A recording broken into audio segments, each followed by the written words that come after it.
नारद जी ने कहा, अद्भुत महिमा देखी है मैंने इस सप्ताह ज्ञान यज्ञ की। एक मन में प्रश्न है, क्या कि इस कथा से कैसे कैसे पापी मुक्त हो जाते हैं।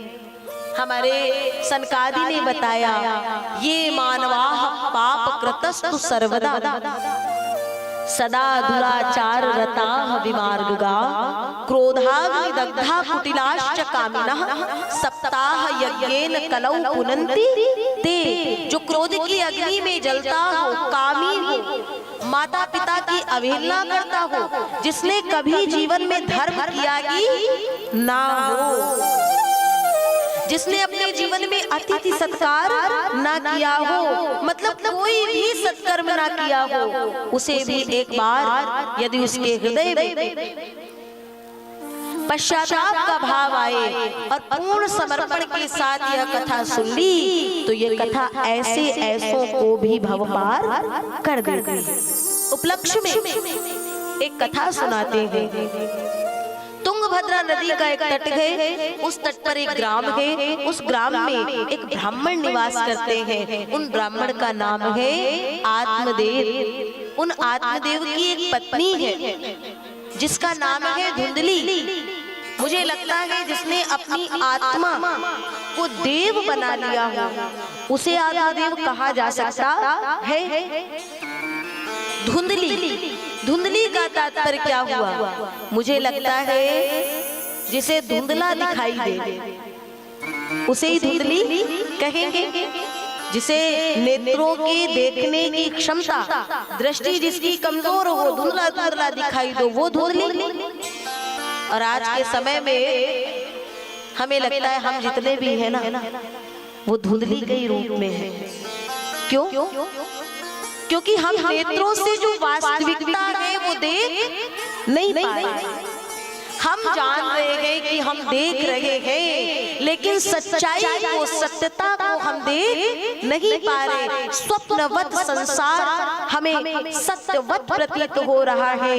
यही सबसे बड़ा धुंधलापना है हमारे जीवन का। जब भी कोई इस जगत से जाता है तो हम कहते देखो जरा, इतना कुछ किया लेकिन कुछ भी लेके नहीं गया। सच है ये संसार में सब मिथ्या है, कुछ भी कोई न लेके आया है न लेके जाएगा। लेकिन जैसे ही वो जाता है ना,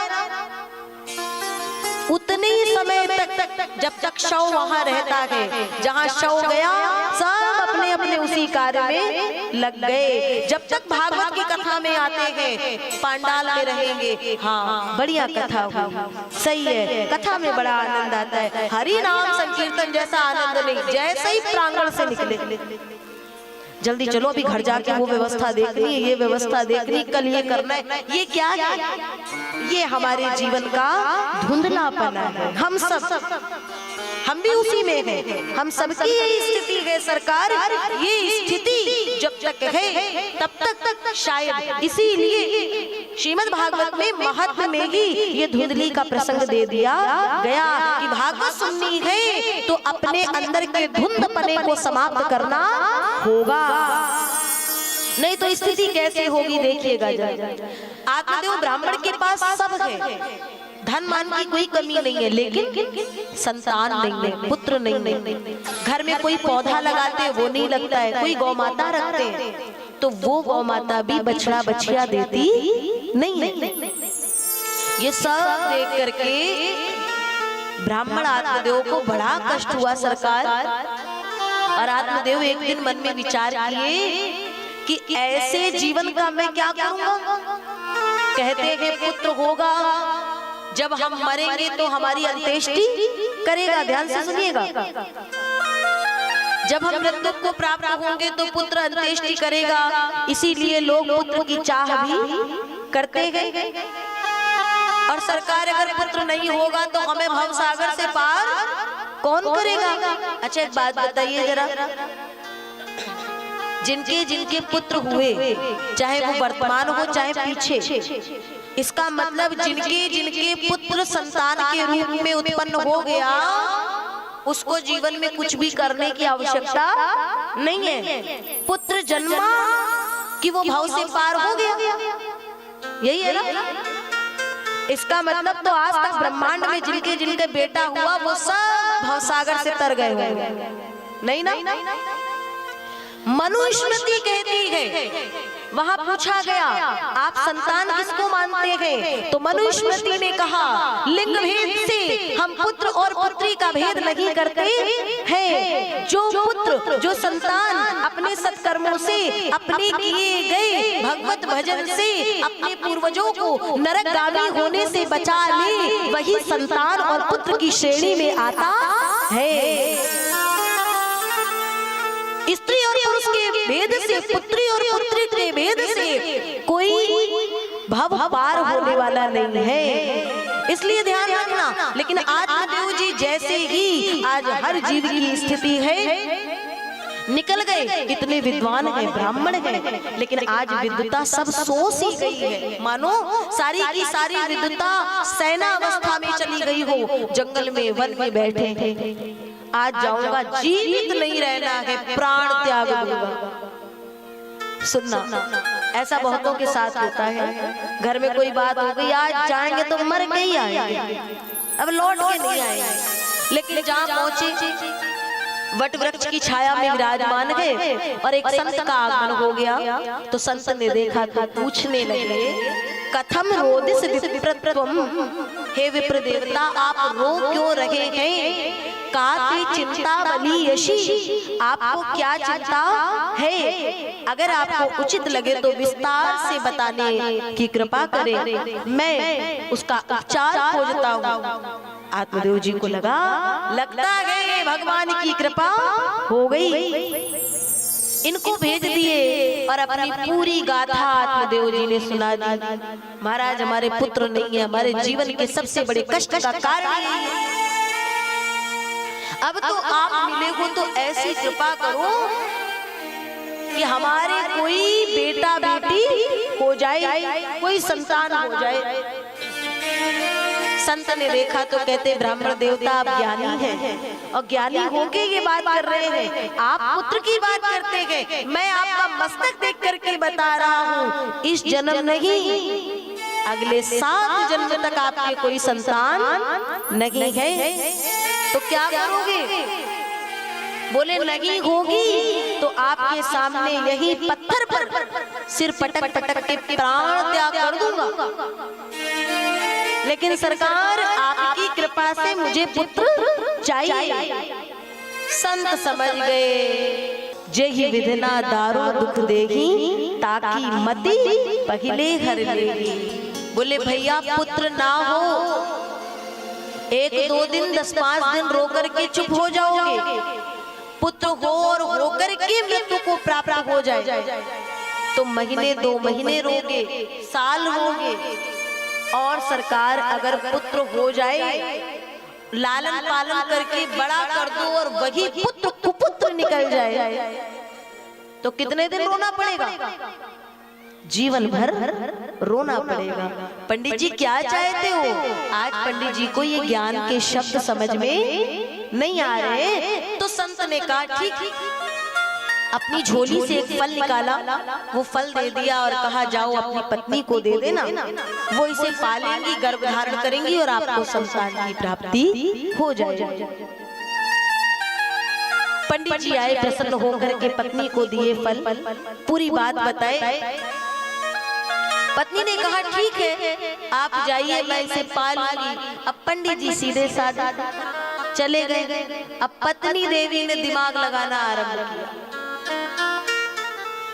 मैं फल खाऊंगी, गर्भवती हो जाऊंगी और जब गर्भ धारण करूंगी, जैसे जैसे समय बीतेगा वैसे वैसे मैं ज्यादा चल फिर नहीं पाऊंगी। ऐसी स्थिति में मेरी ननद रानी अगर मेरे घर में आ गई और मेरे घर में रखा धन संपत्ति ले गई, तो ऐसे पुत्र का मैं क्या करूंगी? और कहीं चोर इत्यादि आ गए तो नहीं, मुझे ऐसा पुत्र नहीं चाहिए। और देखो जैसा आप विचार करोगे वैसा ही माहौल बन जाता है। ये विचार कर रही थी, इनकी सखी सहेली वैसे ही आ गई। उस सखी ने देखा बहन बड़ी चिंता में लगती हो। अब बहन जी ने पूरी गाथा बता दी और क्या कहती है, संतों के विषय में कहती है खाबे पहिरे ढोंगते, ये जोगी अवधूत। खाबे पहिरे ढोंगते, खा पी के ओढ़ पहन करके ढोंग करके ये जोगी अवधूत का वेश बना करके ढोंग बना करके घूमते हैं। अरी बहन कहूँ फलन ते, ये होते देखे पूत। क्या कभी किसी को फल से पुत्र की प्राप्ति होते देखा है? अरे बहन, तुम उन संत को छोड़ो। सखी कहती है तुम एक काम करो, मुझे कुछ दिन का गर्व है, मेरे पास पहले से पुत्र है, मुझे पुत्र की आवश्यकता नहीं है। मैं वचन देती हूँ तुम 9 महीने तक गर्भ धारण का नाटक करना, उसके पश्चात मुझे जो भी संतान होगी मैं तुम्हें दे दूंगी, बदले में तुम कुछ धन दे देना। बात पक्की हो गई महाराज। फल का क्या किया जाए? बोले आंगन में वो गौ माता बंधी है ना, उसको दे दो। अगर संत की कृपा में ताकत होगी तो अभी तक तुम्हारी गौ माता को भी कुछ हुआ नहीं है, कृपा वहीं से देख ली जाएगी। क्या होता है देखिए। समय बीता, 9 महीने बाद हल्ला मच गया भाई, आत्मदेव जी क्या पुत्र हुआ। आत्मदेव जी ने बड़ा भारी उत्सव रचाया, ब्राह्मणों को संतों को खूब दान किया और कहा ये मेरा पुत्र है, मेरा नाम है आत्मदेव और मैं इसका नाम रखूंगा परमात्मदेव। धुंधली ने कहा वाह, 9 महीने गर्भ में मैंने रखा, प्रसव पीड़ा को मैंने सहा, नाम रखेंगे अपने से मिलता जुलता नहीं, ये आपका नहीं मेरा पुत्र है, इसलिए मैं इसका नाम रखूंगी। मेरा नाम क्या है? धुंधली। तो मैं इसका नाम रखती हूँ धुंधकारी। आत्मदेव जी ने कहा तेरा मेरा कोई बटा नहीं है, चल ठीक है। अगले कुछ महीनों बाद उस गौ माता ने भी एक पुत्र को जन्म दिया। उस फल के प्रभाव से उस पुत्र के जो श्रवण है, जो कान है, वो गौ के जैसे होने के कारण नाम पड़ा गोकर्ण। दोनों बालक बड़े हुए, गोकर्ण पंडितो ज्ञानी धुंधकारी महाखला। गोकर्ण जी पंडित विद्वान ज्ञानी हुए, धुंधकारी महादुराचारी पापाचारी अत्याचारी, बाल्यावस्था में बालकों के साथ खेलने जाए, किसी को मार के आ जाए, किसी को कुएं में डाल के आ जाए, मतलब इसका अनाचार इतना बढ़ा। आंगन में बैठा ब्राह्मण आत्मदेव रो रहा है। गोकर्ण जी ने पूछा पिताजी क्या हुआ? बोले ऐसा कुपुत्र होने से अच्छा मुझे पुत्र होता ही नहीं। आज याद आ रहे वो संत के शब्द। गोकर्ण जी ने कहा पिताजी आप पहले ही अपना बहुत समय व्यर्थ कर चुके हो, गंवा चुके हो, और इस पुत्र के लिए और सोच के और समय गंवा रहे हो। कोई ना कोई ऋण है जो ये इस रूप में आपके पास आया है। भगवान श्रीमद् भागवत को लक्ष्य करके भगवान की कृपा के बारे में गोकर्ण जी ने पिता को बताया और आत्मदेव वहीं निकल गए वन की ओर। जंगल में जाके भागवत के 10वें स्कंद का पाठ करके ध्यान करके गोविंद के चरणों में विलीन हो गए। गोकर्ण तीर्थाटन पे निकल गए। धुंधकारी अकेला है, माँ से धन मांग रहा है, माँ के पास कुछ बचा नहीं है, तो सरकार क्या हुआ, माँ को मारने को उद्यत हुआ। धुंधली को बड़ा कष्ट हुआ, कुएं में गिर करके उसने भी प्राणांत कर दिया। जिस घर में वेदों की चर्चा होती थी, वेदों का पाठ होता था, आज उस घर में वो धुंधकारी ने 5-5 वैश्याओं को रख दिया। क्या हुआ, एक दिन राजा के लोग खोजते खोजते आए, धुंधकारी कहीं चोरी करने गया है। वैश्याओं ने देखा तो वैश्याएं कहती हैं ये चोरी करता है, अगर कभी ये पकड़ा गया तो इसके साथ हम भी पकड़ी जाएगी और जो दंडे से मिलेगा कुछ ना कुछ उसमें हमारी भी सहभागिता होगी।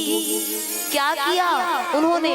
आज धुंधकारी रात्रि में आया, शयन कर रहा है, सोते हुए धुंधकारी के मुख में जलते हुए अंगारे डाल दी और तब तक ढकेलती गई है सरकार जब तक धुंधकारी के शरीर का छटपटाना बंद नहीं हो गया, मतलब उसके प्राण निकल नहीं गए। बुरे कर्म का बुरा नतीजा ना मानो तो कर देखो। और हमारे संत ने कहा है जिनने जिनने बुरा किया जाके उनके घर धुंधकारी का प्राणांत हो गया। बाद में धुंधकारी प्रेत योनि में गया। गोकर्ण जी को पता चला, गया जी में भाई के नाम से श्राद्ध कर दिया है, लौट के आए। रात में अपने उसी घर में पहुंचे, वहां शयन नहीं कर पा रहे हैं, कोई अलग अलग रूपों में आ रहा है, उनको दिख रहा है, कुछ बोल नहीं रहा है। तो गोकर्ण जी ने हाथ में जल लिया, मंत्रोच्चार से छिड़काव किया तो उधर से आवाज आई, अहम भ्राता त्वदीयोऽस्मि धुंधकारित नामता। मैं आपका भाई, नाम है धुंधकारी। अपने स्वयं के दोषों के कारण मेरी ये गति हुई है। मेरे जो ब्राह्मण का तत्व था उसका नाश हो चुका है, मेरा तरण तारण कर दीजिए। तो गोकर्ण जी ने कहा, मैंने तो आपके नाम से, बहुत ध्यान से सुनना, गया में जाके श्राद्ध कर दिया था। आप सभी, हम सभी अपने पूर्वजों का गया जी में जाके श्राद्ध करते हैं। गोकर्ण जी ने कहा, धुंधकारी मैंने तो श्राद्ध कर दिया।